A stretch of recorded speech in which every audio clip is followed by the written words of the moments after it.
दोस्तों स्वागत है आपका हमारे ऑफिशियल स्टडी अड्डा चैनल पर। दोस्तों आज से हम एसएससी जीडी और एसएससी एमटीएस में जो जीके और जीएस के जो मोस्ट इम्पॉर्टेंट प्रश्न हैं उस पर अब हम आज से हम चर्चा करेंगे। तो आइए हम अपनी क्लास स्टार्ट करते हैं इस मोटिवेशनल थॉट से। कामयाब होने के लिए अकेले ही आगे बढ़ना पड़ता है। कामयाब होने के लिए अकेले ही आगे बढ़ना पड़ता है। लोग तो पीछे तब आते हैं जब आप कामयाब होने लगते हैं। बिल्कुल सही बात है दोस्तों। आइए हमारा पहला प्रश्न है, घोड़ा द्वारा खींचा गया गाड़ी भौतिकी के किस सिद्धांत का उदाहरण है? इसमें हमारा पहला ऑप्शन है न्यूटन के तृतीय गति का नियम, और बी ऑप्शन है ओम का नियम, सी ऑप्शन है आर्किमिडीज का सिद्धांत, और डी ऑप्शन है आवोगाड्रो का नियम। दोस्तों इसमें से हमारा पहला आंसर जो है, पहले का आंसर जो सही आंसर है वो ऑप्शन नंबर ए हो जाएगा। ए बिल्कुल सही आंसर है। और इसमें जो न्यूटन के तृतीय गति का कुछ उदाहरण और हैं, जैसे कि बंदूक से चलाने वाले को पीछे की ओर धक्का लगना, दूसरा है नाव से किनारे पर कूदने पर नाव का पीछे की ओर हट जाना, और तीसरा है रॉकेट को उड़ाने में। तो इन तीनों जो उदाहरण हमने बताया इसमें न्यूटन के तृतीय गति का नियम लागू होता है। आइए अब हम अपना दूसरा प्रश्न देखते हैं। दूसरा प्रश्न हमारा कहता है कि मछली में मौजूद राइबोफ्लेविन को ... के रूप में भी जाना जाता है। पहला ऑप्शन हमारा विटामिन के, दूसरा ऑप्शन विटामिन सी, तीसरा ऑप्शन विटामिन B2 और चौथा ऑप्शन हमारा विटामिन B12। तो इसका सही आंसर हमारा दोस्तों हो जाएगा विटामिन B2। विटामिन B2 और विटामिन B2 से इसकी जो कमी होती है इससे होने वाले रोग हैं कई, जैसे त्वचा का फटना जो होता है वो विटामिन B2 की कमी से होता है, और इसमें आंखें लाल हो जाती हैं आदि रोग होते हैं, इसमें आते हैं।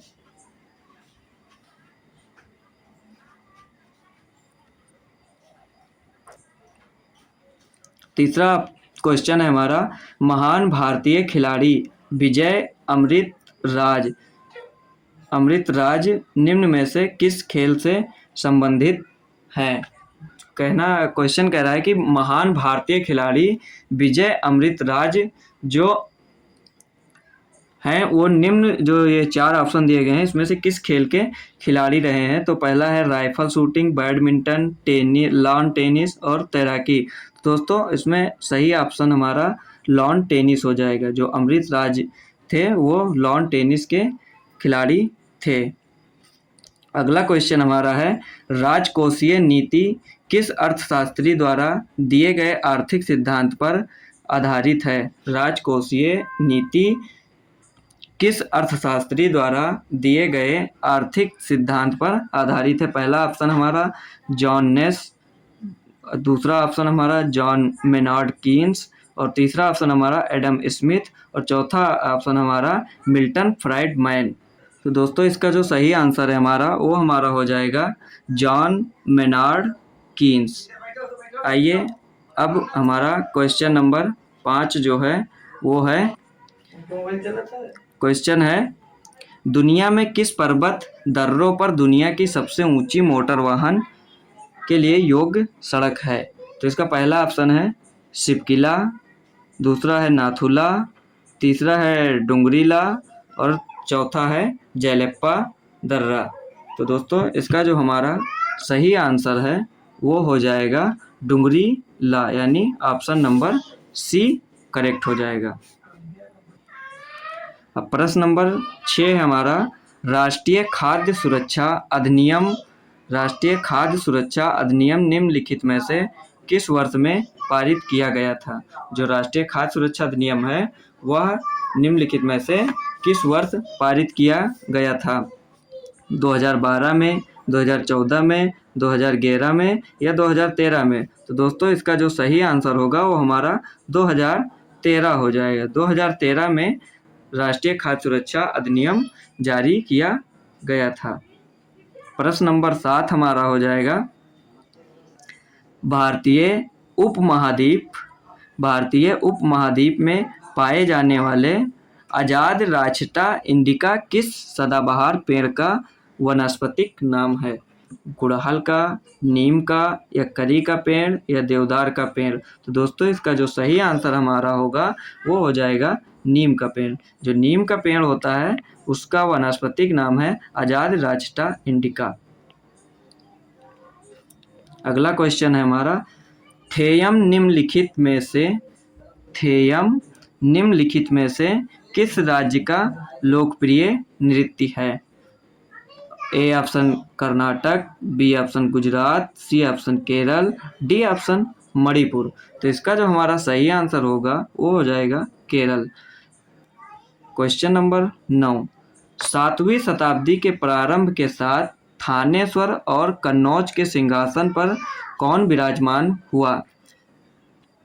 7वीं शताब्दी के प्रारंभ में के साथ थानेश्वर और कन्नौज के सिंहासन पर कौन विराजमान हुआ? चंद्रगुप्त द्वितीय, राजेंद्र चोल फर्स्ट, कृष्णदेव, हर्षवर्धन। तो इसका जो हमारा सही आंसर होगा वो हो जाएगा हर्षवर्धन।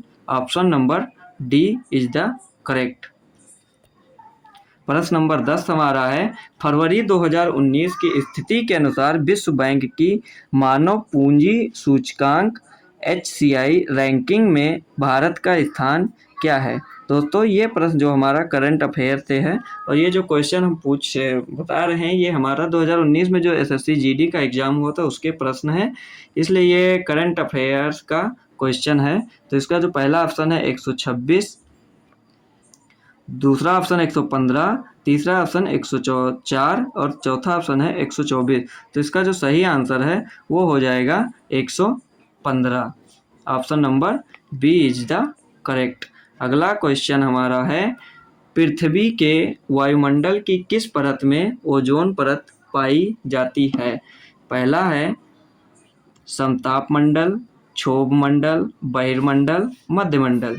दोस्तों इसका जो सही आंसर हो जाएगा वो हो जाएगा समताप मंडल। Option number A is correct answer. प्रश्न नंबर 10 हमारा है प्रश्न नंबर 12 प्राकृतिक प्रक्रिया के माध्यम से किसी वस्तु का उत्पादन भारतीय अर्थव्यवस्था के किस क्षेत्र से संबंधित कार्यकलाप है? जो प्राकृतिक प्रक्रिया के माध्यम से किसी वस्तु का उत्पादन होता है वो भारतीय अर्थव्यवस्था के किस क्षेत्र से संबंधित रखता है? तो ऑप्शन नंबर ए है प्राथमिक, चतुर्थक, तृतीयक या द्वितीयक।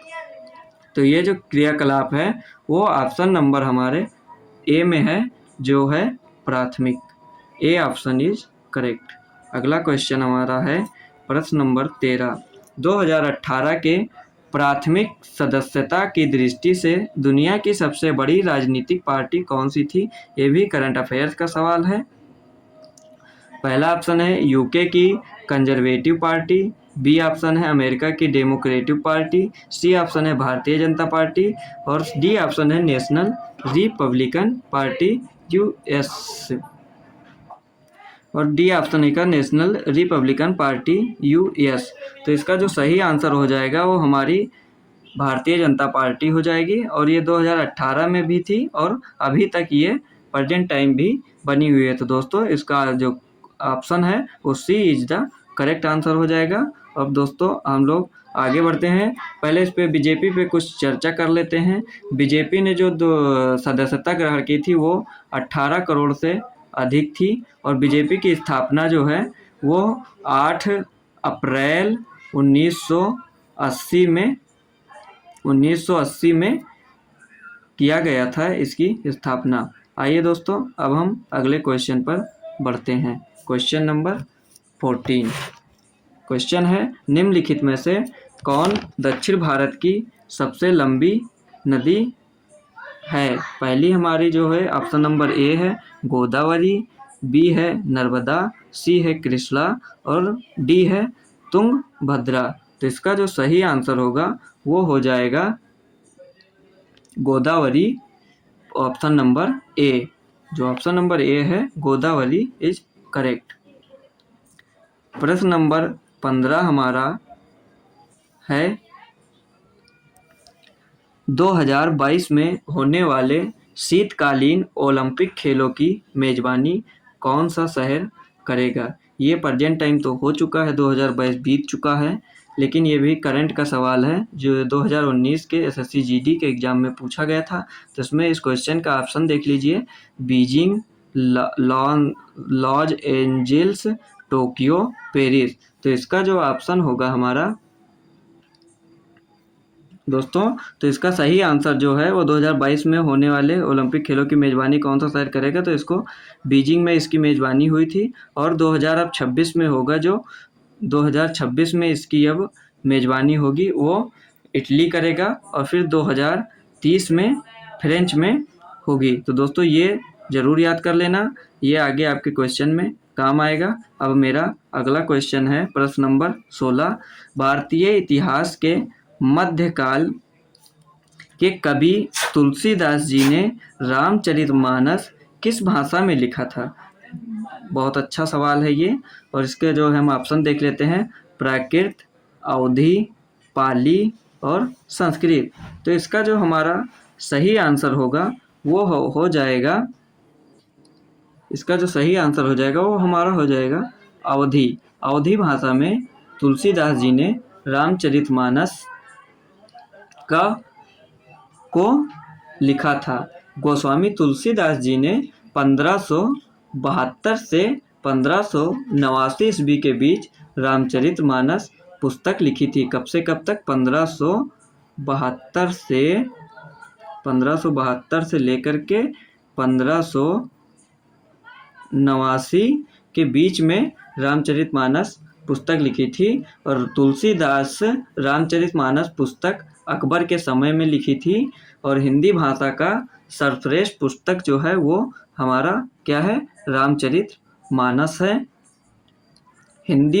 आधुनिक भारत में हिंदी भाषा का सर्वश्रेष्ठ पुस्तक जो वो कामायनी मानी गई है। आधुनिक भारत में हिंदी भाषा का सर्वश्रेष्ठ पुस्तक कामायनी मानी गई है, और हिंदी भाषा का सर्वश्रेष्ठ पुस्तक जो है वो रामचरितमानस को माना गया है। और जो कामायनी पुस्तक थी वो जयशंकर प्रसाद द्वारा लिखी गई थी। दोस्तों आइए अब हम अगले क्वेश्चन पर बढ़ते हैं। प्रश्न नंबर 17 हमारा है, दिए गए विकल्पों में से कौन सी बीमारी सूअर से फैलती है? तो इसमें हमारा ऑप्शन है Zika, plague, Nipah, swine flu. तो दोस्तों जो हमारी स्वाइन फ्लू बीमारी है वो सूअर से फैलती है। स्वाइन फ्लू बीमारी जो है वह सूअर से फैलती है, और सूअरों से शुरू होने वाले एक तरह के इन्फ्लुएंजा का मनुष्यों के श्वसन तंत्र को संक्रमण करता है। स्वाइन फ्लू का कारण H1 और N1 वायरस स्ट्रेन है। जीका रोग हमारा है दोस्तों, ये वाला जो जीका रोग है वह जीका रोग एंडीज मच्छरों द्वारा प्रसारित एक वायरस के कारण होता है। और जो ये प्लेग रोग है ये हमारा होता है पास्चुरेला पेस्टिस जीवाणु से। तो दोस्तों आइए अब मैं अगले प्रश्न पे चलता हूँ। प्रश्न नंबर 18, ऐतिहासिक स्मारक, जो हमारा ऐतिहासिक स्मारक है तलातल घर, निम्नलिखित में से किस भारतीय राज्य में स्थित है? तो भारतीय राज्य हमारा ओडिशा, सिक्किम, असम, पश्चिम बंगाल। तो इसका जो हमारा सही आंसर होगा वह हो जाएगा ऑप्शन नंबर सी, असम में तलातल घर स्थित है। तलातल घर का जो है निर्माण जो हुआ था, इसका तलातल घर का निर्माण असम में हुआ था। इसका निर्माण 1751 ईस्वी में हुआ था। यह शिवसागर असम में अवस्थित है, और इसके वास्तुकार जो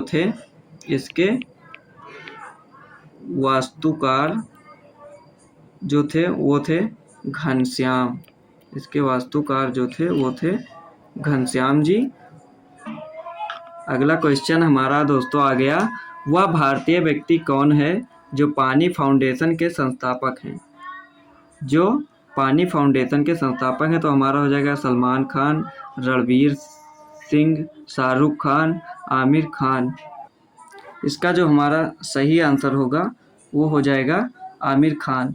जो आमिर खान हमारे अभिनेता हैं वो पानी फाउंडेशन के संस्थापक हैं। अब हमारा लास्ट क्वेश्चन है, प्रश्न नंबर 20 जो है वह है शीर्षक द लीजेंड ऑफ लक्ष्मी प्रसाद पुस्तक निम्नलिखित में से किस लेखक द्वारा लिखा गया है। जो ये पुस्तक है द लीजेंड ऑफ लक्ष्मी प्रसाद पुस्तक वह निम्नलिखित में से किसके द्वारा लिखी गई है। तो इसके जो लेखक वो कई दिए गए हैं, 4 लेखक हैं, जैसे शोभा डे, ट्विंकल खन्ना, झुम्पा लाहिड़ी, अरुंधति राय। जो इसका हमारा सही आंसर हो जाएगा वो हो जाएगा ट्विंकल खन्ना। ट्विंकल खन्ना ने द लीजेंड ऑफ लक्ष्मी प्रसाद पुस्तक। ट्विंकल खन्ना जो हैं वो भारत की प्रसिद्ध अभिनेत्री थी। और जो ये हमारी शोभा डे है, शोभा डे द्वारा एक पुस्तक लिखी गई थी जिसका नाम था बेट्रायल्स। द्वारा स्मॉल बेट्रायल्स पुस्तक लिखी गई थी। और जो ये हमारी झुम्पा लाहिड़ी जी हैं, इनकी पुस्तकें हैं द नेमसेक और इंटरप्रेटर ऑफ मेलेडीज। और जो हमारी अरुंधति जी हैं, इनके द्वारा भी एक पुस्तक लिखी गई थी जिसका नाम है the God of small things. तो दोस्तों आज हमारे जो ये 20 प्रश्न पे हम लोगों ने चर्चा की, मैं आशा करता हूँ कि आप लोगों को पसंद आए होंगे।